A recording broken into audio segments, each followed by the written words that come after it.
하겠습니다. 오늘은 발람의 길을 따르는 자들이라는 제목으로 하나님 말씀을 전하겠습니다.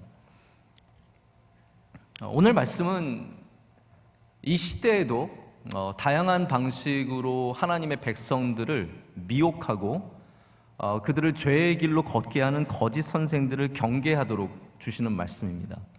그래서 오늘 말씀이 굉장히 우리들과 거리가 멀게 느껴질 수도 있지만, 첫 번째로는 먼저 우리가 이 부분에 대해서 회개하기를 원하고요. 왜냐하면 이거 다 죄의 모습들이니까 우리가 이 부분들에 대해서 회개하기를 원하고, 두 번째로는 우리 경계를 늦추지 말자라는 겁니다. 그래서 영적으로 미혹을 당하면 여러분, 그것은 돌아올 길이 참 어렵습니다. 영적으로 잘못된 길을 걷기 시작하면 사람이 친구를 잘못 만날 수도 있고, 사기를 당할 수도 있고, 어려운 일을 당할 수도 있고, 잘못 선택해서 어려운 일 속에 머물 수도 있지만, 그거는 다 회복이 가능한 일들이거든요. 그러나 영적으로 잘못 들어가서 거기에서 헤어나오지 못하면, 그것처럼 오늘 말씀도 그렇기 때문에 베드로가 자꾸 심판을 얘기하는 것은 이들이 자기들은 심판의 대상이 아닌 것처럼 여기고 괜찮은 것처럼 여기고 있기 때문이거든요. 우리 지난 주일 저녁에도 그런 말씀을 나눴지만, 이게 다 심판에 대한, 이런 자들도 심판받는데 너희들이 왜 안 받겠냐라는 거예요. 하나님께서 이렇게 소중한 사람들도 심판하실진데 너희들이 그 심판을 안 받을 수 있는 길이 없다라는 겁니다. 그래서 주시는 말씀이기 때문에 우리가 다시 한번 영적인 경계심을 갖고 이 말씀을 듣기를 원합니다. 근데 오늘 본문 말씀을 저도 오랫동안 준비를 하면서 굉장히 좀 까다롭다, 좀 어렵다. 왜냐하면 여기는 어떤 스토리도 없고 아주 많은 단어들이, 또 독특한 단어들이, 베드로가 제가 이 부분도 굉장히 귀하게 보는데요. 베드로가 원래 어부였잖아요. 제자들의 수준에 대한 이야기는 학자들마다 좀 이야기가 달라요. 어떤 사람들은 무식한 사람들이었다라고 얘기를 하고, 또 어떤 사람들은 헬라 말을 쓸 수 있었다면 이미 그 사람들은 무식한 사람들은 아니다, 어느 정도 수준이 있었던 사람이다라고 얘기를 합니다. 그러나 우리가 추측해 볼 수 있었던 것은 이 사람들이 평범한 사람들이었다는 거예요. 대단한 사람들은 아니었거든요. 근데 오늘 단어를 보면 베드로가 쓰는 단어가 정말 다양하고 굉장히 독특하고 또 어려워요. 이 말이 무슨 말이냐면, 여러분 서당계 3년이면 풍어를 읊는다고요. 베드로도 주님의 사역을 하는 가운데 하나님께서 지혜의 은혜를 많이 주신 겁니다. 그래서 베드로가 이 나이를 많이 갖게 되어서 이제 연로한 다음에 쓰는 편지에는 다양한 지혜들, 그의 경험과 예수님과 함께 걸었던 경험과 그에게 주신 성령의 경험과 또 그가 갖고 있는 이 어떻게 보면 굉장히 성숙해진 지식, 여기 본문의 말씀에 제가 오늘 그걸 설명을 드리는 거거든요. 정말 다양한 단어와 언어가 나오게 되는데 그 성숙한 지식을 만나게 됩니다. 여러분, 교회 다니면 유식해집니다. 아멘. 교회 다니면, 하나님 말씀 들으면 우리의 지식이 풍성해지고요, 쓸데없는 지식들 말고요. 여러분, 하루 종일 네이버 보고 있어도요, 지식이 늘지 않습니다. 우리 대단한 것을 많이 보고 있는 것 같지만 그게 우리를 지식을 주는 건 아니에요. 그러나 하나님의 말씀을 경청하면 하나님께서 여러분에게 필요한 지식을 주십니다. 지혜를 주시고 이게 풍성해져요. 저는 분명하게 믿는 것이, 여러분이 하나님 말씀만 잘 읽고 그 가운데 늘 하나님 말씀 사모하고 그러면요, 치매 안 걸립니다. 안 걸릴 줄로 믿습니다. 한번 여러분 믿어보세요. 네, 물론 이게 다 그렇게 될 수는 없겠지만, 그러나 기본적으로 하나님의 말씀은 이렇게 우리의 지식적인 면도 많이 다루고 있기 때문에 여러분들이 정말 교회만 열심히 다녀도 많은 분들이 치매로부터 자유로울 수 있습니다. 여러분, 이거 이렇게 상상을 해보세요. 여러분의 뇌에 있는 신경들이, 뉴런들이 아주 너무 행복해서 날아다니는 거예요. 네, 우리 교회 다니는 분들은 그러한 은혜를 누리게 될 줄로 믿습니다. 그래서 오늘 말씀에 거짓 선생들에 대해서 이야기하는 것만 봐도 굉장히 숨이 차오를 정도로 여러 가지 단어들과 표현들이 나오고 있습니다. 베드로는 전에 없는 강도로, 이게 강도가 굉장히 센 거예요. 자세하게, 그리고 때로는 신랄하게 비판하고 그들을 부르고 있습니다. 우리는 요즘에 예의를 차르는 시대가 되어서, 또 포스트 모던의 이 다양한 모든 것들이 다 괜찮을 수 있는 시대가 되어서 이게 좋은 게 좋은 거라는 식으로 말을 합니다. 오늘도 통일준비위원회가 나왔지만 예전에 우리가 항상 북한을 어떻게 표현했습니까? 사실 지금도 우리가 북한이 우리의 친구는 아닌 것, 여러분 북한 보면서 친구 같다는 생각 드세요? 저는 아무리 세월이 많이 바뀌고 여러 통일부 장관도 이런 분들이 되고 막 이렇게 많이 바뀌어도 글쎄요, 저는 북한이 아직까지 이렇게 가깝게 느껴지지 않아요. 왜냐하면 그들이 쓰는 언어를 보세요. 남조선 불바다로 만들겠습니다, 이렇게 말을 하는데, 여러분 친구들끼리 집에 가서 너희 집 불바다로 만들겠습니다, 그렇게 얘기합니까? 저는 아무리 생각을 해봐도 북한이 별로 친하게 느껴지진 않아요. 근데 북한은 그런데 우리는 굉장히 많이 가드를 내렸습니다. 옛날에는 우리 북한을 부르는 용어들이 있었어요. 지금은 잘 안 써요. 빨갱이, 인민괴뢰군, 괴뢰군이라고 불렀잖아요. 괴뢰군. 여러분 누가 김일성이나 김정은을 존칭을 해서 불렀습니까? 동네 개만큼 못하게 불렀잖아요. 근데 지금은 우리가 김정은 위원장님 이라고 부를 정도로 굉장히 격식을 차려주고 모든 것들에 있어 경계심이 굉장히 줄어들었습니다. 여러분 이게 중요한 것 같아요. 우리의 언어가 바뀌면서 경계심도 줄었죠. 느끼실 수 있으시죠? 우리가 북한을 향해서, 물론 너무 지나친 용어들을 쓰는 것은 적절하지 않을 수도 있어요. 그러나 북한을 향해서 경계심이 우리가 많이 줄어든 이유 중에 하나가 이런 용어들이 사라지면서부터라는 거죠. 근데 북한은 여전히 가장 험악한 언어로 우리와 또 우리의 같은 편이 될 수 있는 미국이나 이런 것을 비난하고 협박을 합니다. 근데 우리는 점점 용어가 부드러워지고 있어요. 자, 그런 면에서 제가 우리 북한을 향한 언어를 바꿔야 되는, 용어를 바꿔야 된다는 말씀을 드리는 건 아니고요.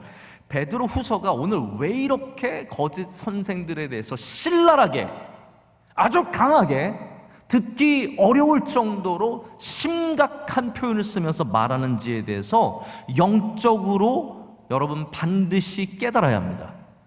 이거는 경계심을 늦춰서는 안 된다라는 거예요. 거짓 선생들을 그냥 그럴 수도 있지라고 표현하면서 그냥 동네 사람들처럼 표현하면 안 된다는 거죠. 하나하나 조목조목 짚어가면서 그들이 심각한 사람들이라는 것을 말해주는 거예요. 제가 여기 몇 가지만 좀 찝어서 말씀을 드립니다. 10절에는 이들은 당돌하고 자긍하며 떨지 않는다라고 표현을 합니다. 12절에는 더 심한 말이에요. 이 사람들은 본래 잡혀 죽기 위하여 난 이성 없는 짐승 같아서. 여러분 누가 우리의 적을 만나도 이런 표현하기 쉽지 않을 것 같아요. 여러분 진짜 나쁜 사람 만나면 이렇게 말하세요. 너는 본래 잡혀 죽기 위해서 타는 이성 없는 짐승 같다. 이게 최고의 욕입니다. 너는 원래 잡혀 죽기 위해 태어난 짐승 같다. 이거 굉장히 험한 표현이거든요. 근데 베드로는 이것을 거짓 선생을 향해서 아낌없이, 부담 없이, 절대로 후퇴 없이 던져버리는 겁니다. 13절에는 점과 흠이라고 했습니다. 너희들이 점과 흠, 이게 무슨 말입니까? 하나님께 드릴 수 없는 재물, 점과 흠이라는 것이죠. 14절에는 저주의 자식이다 라고 있고요. 오늘 본문은 아니었지만 17절에는 물 없는 샘이요 광풍에 밀려가는 안개라고 표현하면서 이 거짓 선생들에 대해서 굉장히 신랄한 비판을 하고 있습니다. 저를 보시죠, 여러분. 오늘 우리 성년식을 맞아서 우리 학생들도 많이 있으니까 이런 좀 질문을 해보고 싶습니다. 그리스도인은 좋은 말을 써야 할까요? 아닐까요? 굉장히 어려운 질문 드렸습니까? 네. 그리스도인은 좋은 말을 써야 합니다. 우리는 선한 말을 써야 합니다. 할렐루야. 요즘에 우리 학생들, 어린 학생들이 좀 말을 심하게 하는 걸 보면 제가 참 마음이 아플 때가 있습니다. 우리는 선한 말을 써야 합니다. 우리 청년들이 세상에서 구별되어야 하는데 우리는 말로써도 구별될 수 있어야 합니다. 그런데 하지만 영적인 적들에 대해서는 우리의 가드를 내려서는 안 됩니다. 영적인 적들에 대해서는 우리가 편하게 느껴서는 안 됩니다. 순진하게 다 괜찮을 거야, 사람들이 특별히 나쁜 사람이 있겠어? 라고 생각해서는 안 됩니다. 여기선 짐승이라는 표현까지 쓰고 있습니다. 그러면 이 사람들은 어떠한 사람일까요? 어떤 사람이길래 베드로가 이렇게 경계하면서 이들에 대해서 경고를 하고 있을까요? 우리 한번 오늘 말씀 속에서 그들이 갖고 있는 죄의 모습 세 가지를 발견하기를 원합니다. 오늘 특순도 여러 개가 있었고 또 말씀 후에는 우리 성년식도 갔기 때문에 제가 말씀을 평소보다는 좀 짧게 전하도록 노력을 하겠습니다. 원고량은 똑같아요. 그러나 하나님께서 기적을 주셔서 빨리 끝낼 수 있도록 노력을 해보겠습니다. 첫 번째, 이 거짓 선생들은 말로써 죄를 짓는 사람들입니다. 이들이 반복해서 하고 있는 죄의 모습은 비방의 죄와 멸시의 죄입니다. 오늘 이들은 당돌하고 자긍하며 떨지 않는다라고 말하고 있습니다. 그리고 영광 있는 자들을 비방한다라고 성경이 적고 있습니다. 당돌하고 자긍한다는 말이 어떤 말이냐면 당돌하고 자긍한다. 이 말은 뻔뻔하고 이기적인 것을 말합니다. 자긍심이죠. 아주 뻔뻔하고 아주 이기적인 사람들, 바로 그 사람들이 오늘 이 죄 가운데 있는 거짓 선생들이라는 거예요. 이 사람들이 얼마나 뻔뻔하냐 하면 권위가 있는 어떤 영광 앞에서도 두려움이 없는, 떨지 않는 그런 뻔뻔함을 갖고 있다고 말합니다. 여기 나오는 영광 있는 자들이라는 의미는요, 이게 celestial being이라고 해서 천상의 존재라는 뜻이에요. 성경의 다른 곳에 많이 나오지 않는 표현입니다. 그렇기 때문에 이 권위 있는 자들, 이 영광 있는 자들은 그냥 일반적인 사람을 말하는 것이 아니라 천사를 말하는 겁니다. 그러니까 천사들에게조차도 이들은 뻔뻔하게 대하며 천사들을 비방하는 일조차도, 그러니까 이거를 어떤 천사의 한 천사, 이렇게 몇 명의 천사 이렇게 생각하지는 마시고요, 우리보다 권위가 더 많은, 하나님은 아니시지만 우리보다 훨씬 더 권위가 영적으로 많은 천사들조차도 뻔뻔하게 비방하는 사람이다라고 표현을 하는 것입니다. 근데 제가 이렇게 보니까 성경에는 어떤 것이 계속해서 반복되고 있느냐가 참 중요해요. 근데 베드로가 여기서 반복해서 쓰는 단어가 뭐냐면 비방이라는 단어예요. 비방. 11절에는 더 큰 힘과 능력을 가진 천사들도 하나님 앞에서는 비방하는 고발을 잘 하지 않는다라고 얘기합니다. 자, 이거 좀 설명을 드릴게요. 자, 여기 더 큰 힘과 능력을 가진 천사는 누구입니까? 다시 말씀드리자면 거짓 선생들은 천사들에 비하면 아무것도 아니에요. 그런데 그들이 영광의 존재들, 천사들을 비방하는 것을 서슴지 않고 있습니다. 자, 그런데 반대로 말하자면 더 큰 존재들, 영광의 존재들은 천사들인데, 천사들은 하나님 앞에서 함부로 비방하지 않는다는 거예요. 저 귀한 사람들은, 저 귀한 존재들은 그 비방을 함부로 일삼지 않는다라고 말하면서 이들이 갖고 있는 이 비방의 모습이 얼마나 하나님 앞에 죄가 되는지를 이야기해 주고 있습니다. 사실 이 구절이 제가 설명하기조차 어려울 정도로 난해하고 유다서에 있는 부분들과 굉장히 흡사하고, 또 그렇게 보다 보면 이 더 큰 천사라는 존재가 미가엘로 해석이 되기도 하고, 또 많은 것들이 있지만 이거는 우리가 좀 너무 신경 쓰지 않았으면 좋겠어요. 중요한 거는 뭐냐면 11절에서 베드로가 우리에게 이야기하고 싶은 것은, 자, 큰 천사들을 봐라, 저 위대한 천사들을 봐라, 그들도 함부로 비방하지 않거든. 근데 하물며 너희들이 어떻게 함부로 하나님과 같은 귀한 존재들, 하나님의 백성들, 교회, 바로 이러한 것들을 함부로 비방할 수 있느냐라고 말을 하고 있는 겁니다. 자, 여러분, 비방이라는 게 뭡니까? 나쁘게 말하는 것이죠. 없는 이야기를 하는 것이죠. 못되게 말하는 겁니다. 남이 안 되기를 위해서 말하는 그런 모든 것들을 비방이라고 말을 합니다. 제가 우리나라 정치를 보면 참 안타까운 것이, 제대로 된 진검승부를 하기보다는 서로 비방하기 바쁩니다. 서로 더 나쁘게 말해요. 어쨌든 쟤는 나쁜 놈이에요. 무조건 나쁜 놈이에요. 선한 사람이 한 명도 없어요. 다 나쁜 짓을 했고 나쁜 사람들이고 그 사람들 때문에 안 되고, 이 비방하는 것이 도가 지나칩니다. 제가 어저께 새벽에도 여러분께 다윗에 대한 말씀을 드리면서, 다윗이 블레셋에 들어갔지만 한 가지 안 한 것이 있다고 말씀을 드렸죠. 다윗이 블레셋의 용병으로 들어갔지만 자신의 민족인 하나님의 백성인 이스라엘을 해하는 것은 절대로 하지 않았다라는 거예요. 여러분, 이거 굉장히 중요한 영적인 진리입니다. 우리가 하나님의 백성들, 하나님의 사랑하시는 사람들, 주님의 일들, 이런 것들에 대해서는 비방하면 하나님께서 기뻐하시지 않습니다. 하늘의 천사들도 비방하지 않아요. 그런데 우리가 사람들을 함부로, 하나님의 교회를 함부로 비방해서는 안 된다라는 겁니다. 한국 교회가, 또 한국 교회의 지도자들이 너무나 쉽게 편을 가르고 서로를 미워하게 일을 하는 일을 만들어냅니다. 너무나 안타까운 거예요. 여러분, 참 감사하게도 우리 교회가 많은 미움을 받았어도 원로 목사님이나 저나 지금까지 저희가 강단에서 단 한 번도 어떤 교회나 목회자를 이름을 대어가며 비판한 적이 없습니다. 그냥 다 그럴 만한 이유가 있을 거라고 생각하고 저희가 넘어가는 거죠. 왜냐하면 저희가 다 죄인이지만 우리가 정말 한마디도 할 수 없는 죄인이라서 그런 건 아닙니다.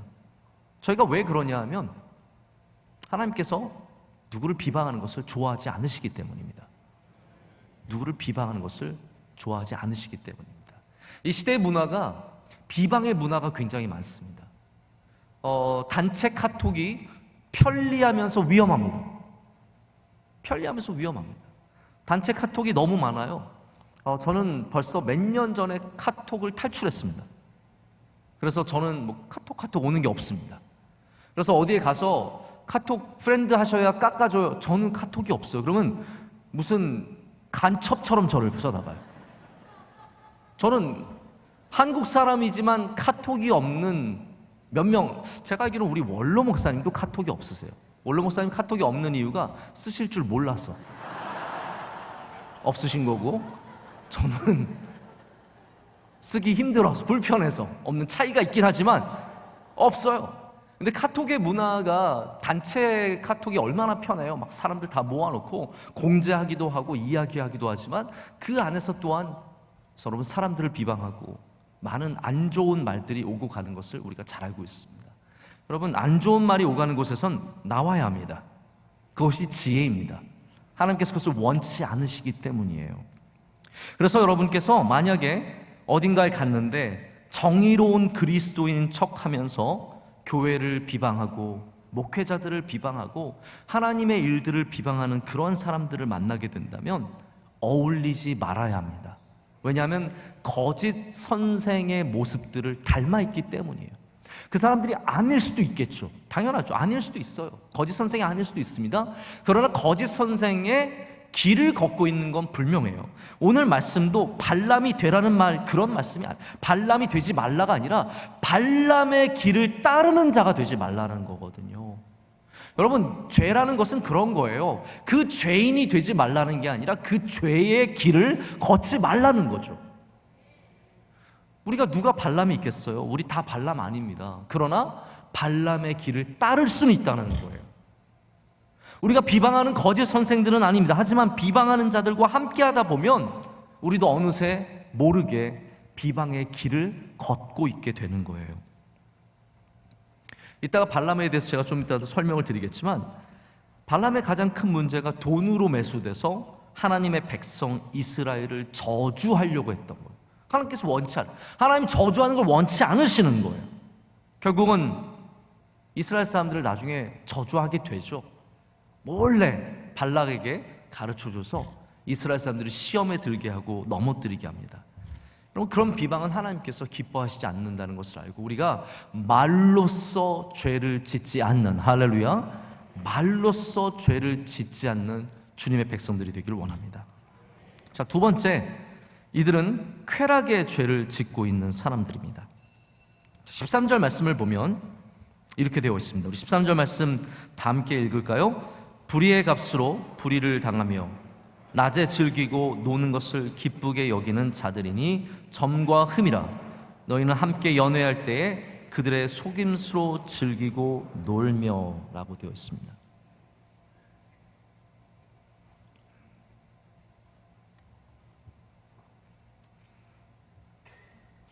자, 이 말씀이 낮에 즐기고 노는 것에 대해서 이야기하기 때문에 그럼 밤에 즐기고 노면 되는가 보다. 그건 아닙니다. 여기 계속해서 반복해서 등장하는 거짓 선생의 문제는 뭐냐면 우리가 벌써 1장과 2장에서 이미 이런 이야기를 여러 번 나눴어요. 거짓 선생이 예수님을 믿으면서 조금 다른 길을 걷는 그런 정도의 사람들이 아닙니다.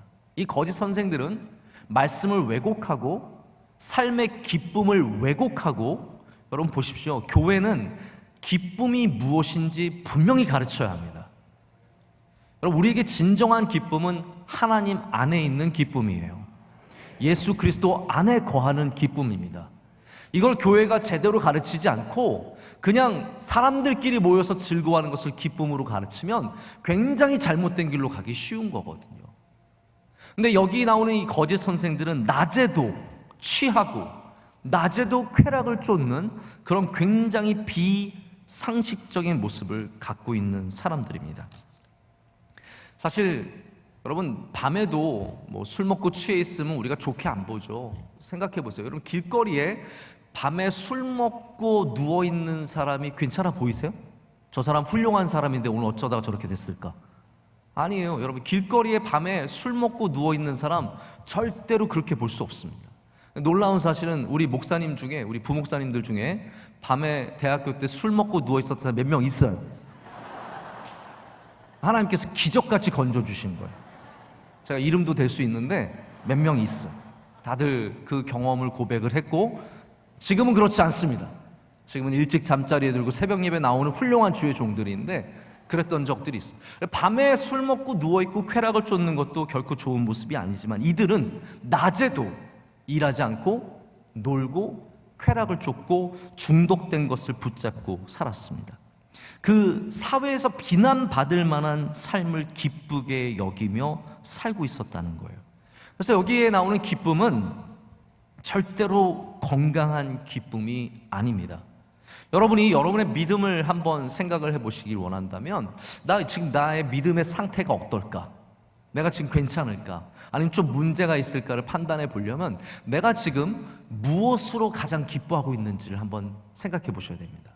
나에게 기쁨이 되는 것이 무엇인지, 나에게 즐거움이 무엇인지를 생각해 보셔야 돼요. 제가 바라기는 여러분들이 운동도 좋아할 수 있고 음악 듣는 것도 좋아할 수 있고 취미생활도 좋아할 수 있고 많은 것을 좋아할 수 있고 기쁨이 있겠지만 가장 큰 기쁨을 예수 그리스도로부터 누려야 합니다. 그게 사라지면 우리의 정체성이 흔들릴 수밖에 없습니다.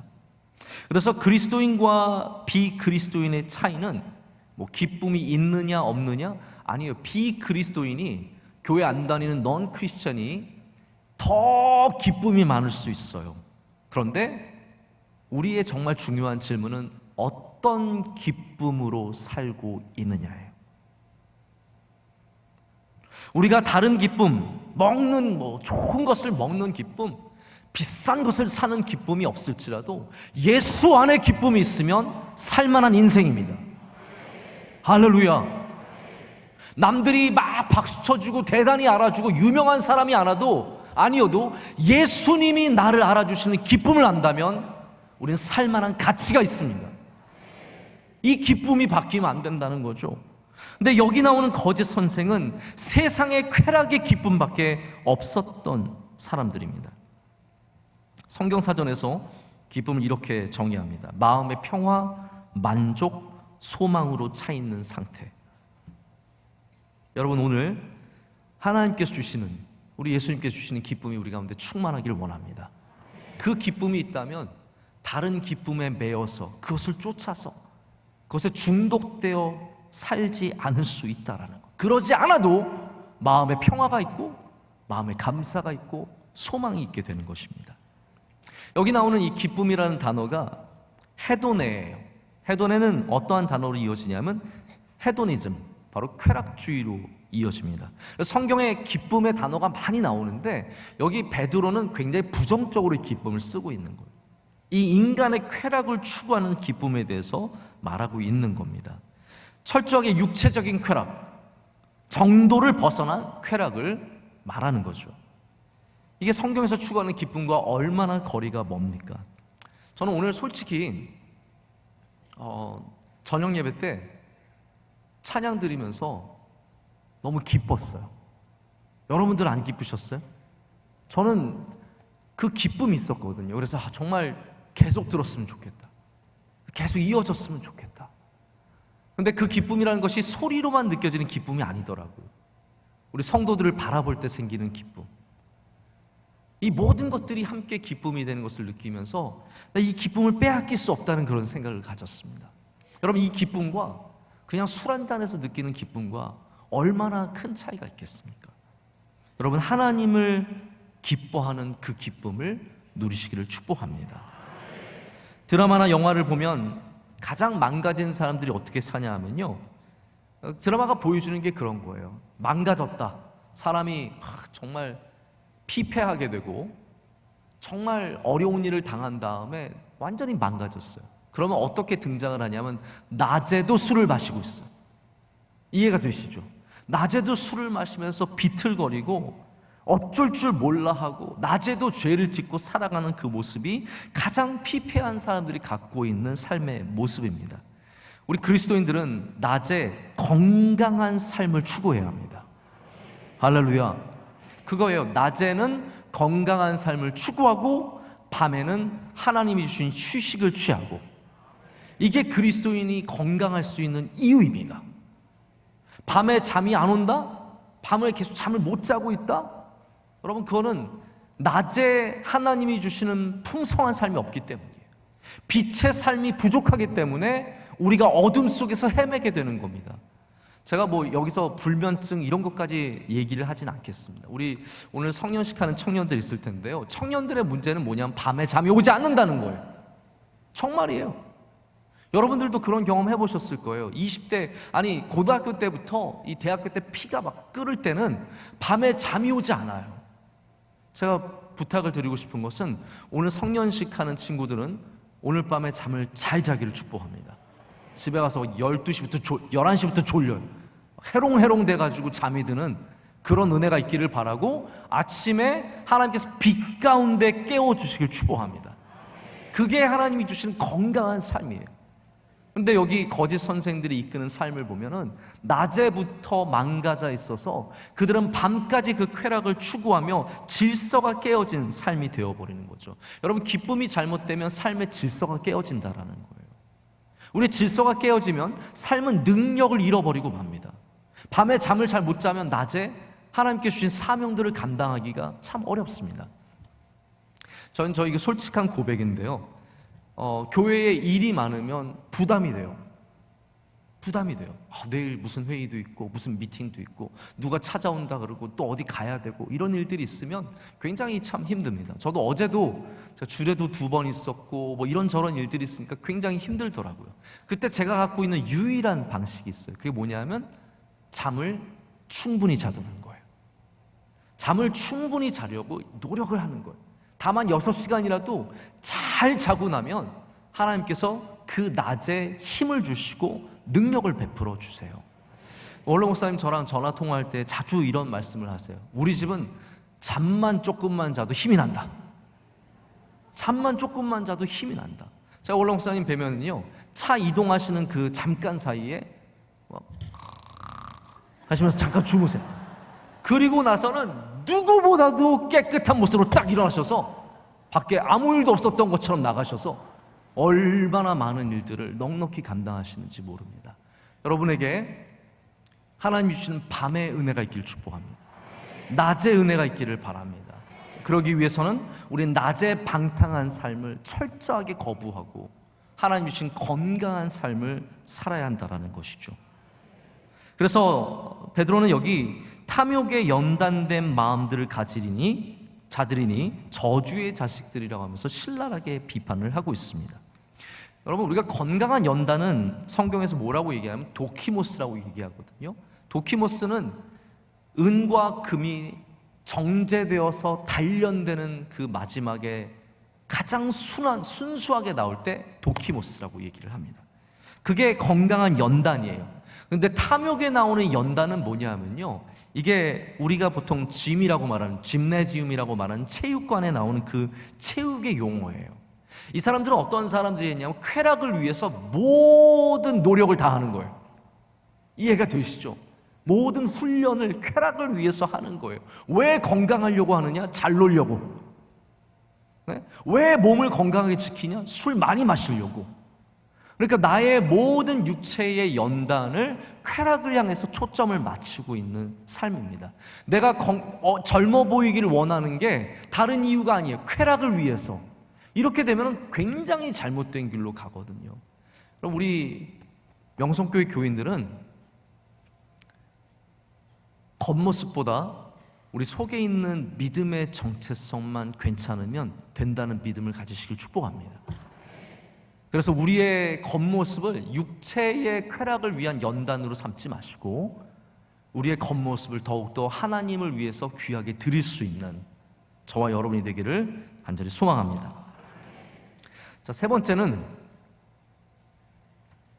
거짓 선생은 불의의 삭슬 통해 물질적인 죄를 짓고 있습니다. 제가 첫 번째는 우리 비방의 말의 죄라고 말씀을 드렸고요. 두 번째는 육체의 죄라고 말씀을 드렸고, 세 번째는 물질적인 죄를 성경은 이야기하고 있습니다. 여기 이제 굉장히 흥미로운 이야기가 나와요. 발람이 나옵니다. 저는 우리 유대 히브리어랑 우리랑 좀 뭔가 있나라는 생각이 들어요. 왜냐하면 발람 이름 발람 하잖아요. 왜 꼭 그렇게 되죠? 참 좋은 이름들이 입에 착착 달라붙는 이름들이 있는 거죠. 이 발람을 보면은 구약에서도 민수기 22장부터 24장까지 굉장히 비중 있게 다루어집니다. 민수기가 물론 긴 책이긴 하지만 22, 23, 24장 3장에 걸쳐서 다뤄질 정도로 발람이라고 하는 인물이 구약에서도 중요한 인물이에요. 그런데 여기 베드로 후서와 유다서에서도 다뤄지고요. 더 나아가서는 요한계시록에도 언급이 되고 있어요. 요한계시록에 언급된 걸 제가 잠깐 읽어드릴게요. 요한계시록 2장 12절부터 15절까지 어떻게 되어 있냐면 버가모 교회, 에베소, 서머나, 버가모 이렇게 세 번째 교회 버가모 교회에 보내는 편지에 이런 얘기가 있어요. 버가모 교회 사자에게 편지하라. 좌우에 날선 검을 가지신 이가 이르시되 내가 어디에 사는지를 내가 아노니 거기는 사탄의 권자가 있는 데라. 네가 내 이름을 굳게 잡아서 내 충성된 증인 안디바가 너희 가운데 곧 사탄이 사는 곳에서 죽임을 당할 때에도 나를 믿는 믿음을 저버리지 아니하였도다. 자, 여기부터 책망이 나옵니다. 그러나 내게 두어 가지 책망할 것이 있나니 거기 내게 발람의 교훈을 지키는 자들이 있도다. 근데 여기 성경에 지금부터 안 나온 구약 성경에 우리가 잘 모르는 얘기가 나옵니다. 이게 중요한 얘기예요. 발람이 발락을 가르쳐 이스라엘 자손 앞에 걸림돌을 놓아 우상의 제물을 먹게 하였고 또 행음하게 하였느니라. 이와 같이 내게도 니골라 당의 교훈을 지키는 자들이 있도다 라고 얘기를 합니다. 자, 지금부터 집중해서 딱 5분만 들어주시면 감사하겠습니다. 이거 굉장히 중요한 이야기예요. 발람은 여러분 아시겠지만 선지자로서 하나님을 아는 이방인이었어요. 근데 발락이라고 하는 모압 왕이 이스라엘이 이제 가나안 땅으로 진격해 오는 것을, 광야에서 오는 것을 보면서 이게 큰일 난 거예요. 지금 이스라엘 보니까 싸움을 너무 잘해요. 그래서 얘네들을 저주해야겠어요. 그래서 발람을 찾게 됩니다. 발람이 들어보니까 하나님을 알고 또 굉장히 능력 있는 선지자예요. 그래서 그 주술사를 불러서 이스라엘을 저주하려고 작전을 세웁니다. 그래서 신하들을 보내서 데려오게 합니다. 근데 가서 신하들이 데려오려고 하니까 발람이 잠깐만 하나님께 기도해 볼게 했는데 하나님께서 너 무슨 소리냐, 절대로 이스라엘 내 백성을 저주할 수 없다라고 말씀을 하세요. 그래서 발람이 안 돼요, 가세요 라고 했어요.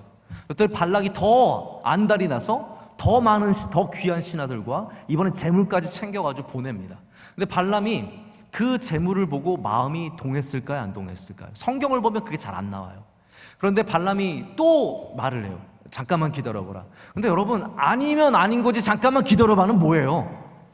벌써 여기부터 문제가 있는 거예요. 발람이 기다려봐, 나 또 한번 기도해 볼게 하고 기도를 해요.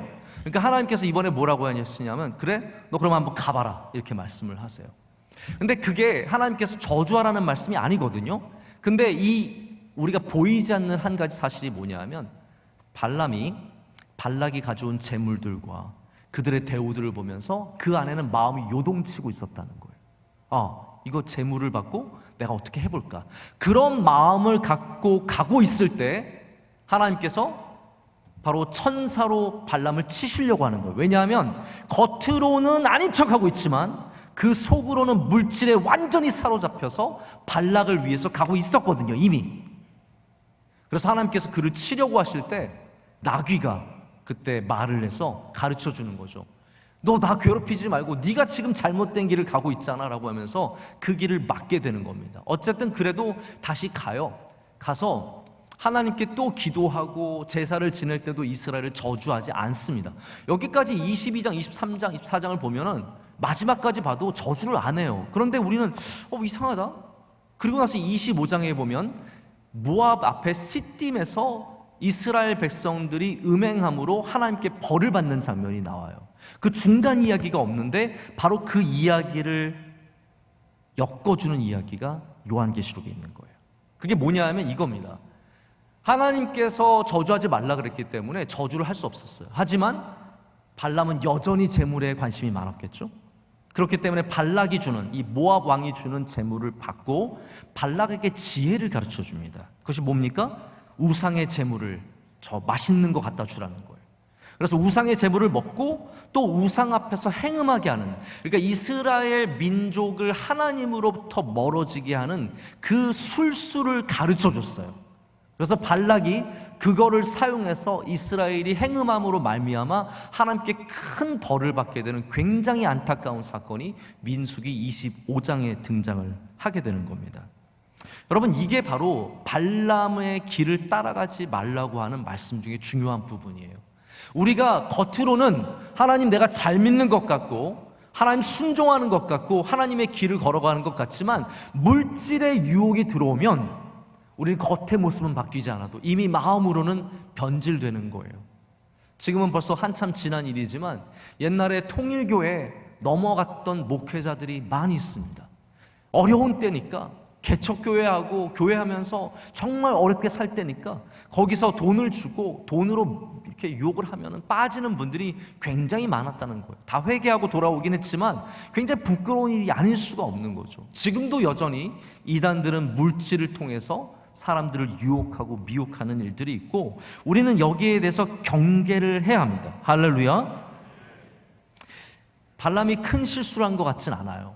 우리가 볼 때는 가서 저주하지도 않았고 하나님 계속 말씀을 드렸고, 그러나 이게 하나님의 말씀을 붙잡은 선지자로서는 굉장히 큰 문제입니다.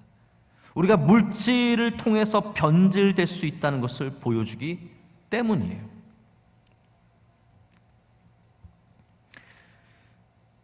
발람은 하나님께서 이스라엘을 복 있는 자다라고 말씀하시는 그 사실은 변하지 않는다는 것을 알고 있었어요. 이 민수기를 보면 하나님께서 이스라엘은 복이 있는 사람들이다라고 말씀하시거든요. 하나님의 마음을 바꿀 수 없는 걸 알았기 때문에 어떻게 합니까? 사람의 마음을 바꾸려고 한 겁니다. 이스라엘이 하나님 향해서 가졌던 그 믿음을 균열을 주고 깨뜨려서 넘어지게 하려고 했던 자가 바로 발람이고 그 길을 따라가는 자들이 거짓 선생이라는 거죠. 여러분, 이걸 아셔야 돼요. 하나님께서 우리를 향하신 마음은 변하지 않습니다. 하나님의 사랑은 여러분이 죄를 지어도 부족해도 하나님의 사랑은 절대로 변하지 않습니다. 그래서 로마서가 말씀하듯이 죽음도 권세도 천사도 어떤 것도 하나님의 사랑으로부터 우리를 끊을 수 없다라고 얘기하잖아요. 근데 문제는 뭐냐면 우리가 하나님을 향한 믿음은 생각보다 굉장히 쉽게 변할 수 있다는 거예요. 그래서 사탄은 하나님과 싸우지 않습니다. 하나님과 절대로 싸우지 않아요. 왜냐하면 하나님의 마음을 바꿀 수 없고 대적할 수도 없기 때문에. 그래서 사탄은 누구와 싸웁니까? 바로 우리의 마음에 미혹의 영을 던지고, 그것이 때로는 말이 되기도 하고 육체의 쾌락이 되기도 하고 물질이 되어서 끊임없이 우리 가운데 하나님으로부터 멀어지게 하려는 그런 모략을 갖고 나오게 됩니다. 말씀을 정리하겠습니다. 오늘 우리는 우리 거짓 선생의 세 가지 뻔뻔한 죄들을 들여다보았습니다. 분명한 것은 이 죄들은 심판 없이 진행되지 않습니다. 우리도 깨어있지 않으면 이 시대의 미묘한 가르침 속에서 거짓 선생을 따라가기가 얼마나 쉬운지 모릅니다. 비방과 멸시의 죄, 음란함과 쾌락의 죄, 그리고 불의의 삭슬 따라가는 죄를 경계하며 조심하며 이 시대에도 발람의 길이 있다는 사실을 잊지 마시고 우리는 항상 주님 앞에서 경계하며 영적으로 깨어서 기도하는 주의 종들이 되어야 할 줄로 믿습니다.